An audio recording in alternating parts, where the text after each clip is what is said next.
I have spent most of my career and a large fraction of my life in anticipation of this discovery. I think, like many others working in the field at the time, the discovery was simply overwhelming. It meant that all of the hard work that we had put in, all of the long nights leading up to that moment had paid off.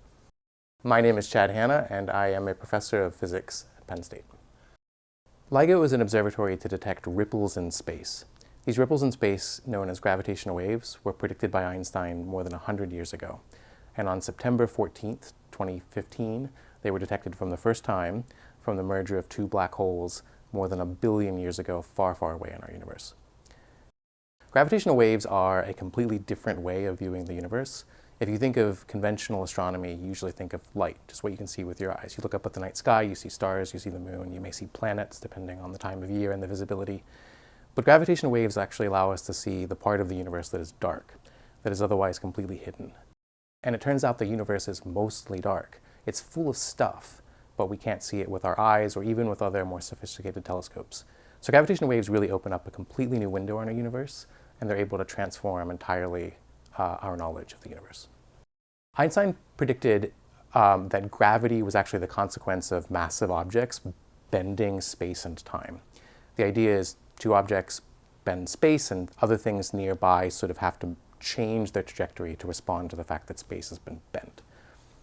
Einstein then realized that if you had dynamic objects, say 2 stars in orbit, this bending of space would itself be dynamic and could actually send ripples in the form of stretching and squeezing of space itself across the universe.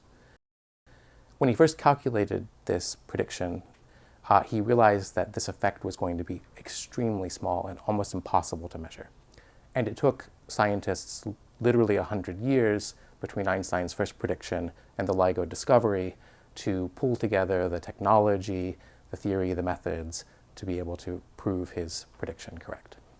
So we like to joke that we've learned that the universe is full of black holes, and jokes aside, it has been pretty remarkable. Before LIGO first turned on, before it started to observe, many astronomers and physicists weren't even sure that black holes of the type LIGO is detecting even existed at all in nature. And it turns out that they're very, very abundant. Gravitational wave astronomy is in its infancy, much like regular astronomy was 400 years ago. I think we have a tremendous expanse the cover in gravitational waves. My personal hope is that gravitational waves, because we're able to observe this dark side of the universe, teaches us about physics beyond what we currently know. The other thing, and I don't know, down here and stare at these screens.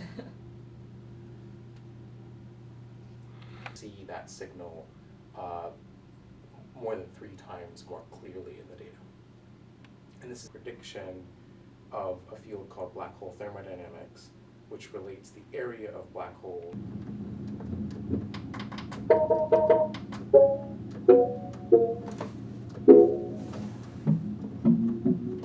and play the theme of Interstellar using entirely black holes.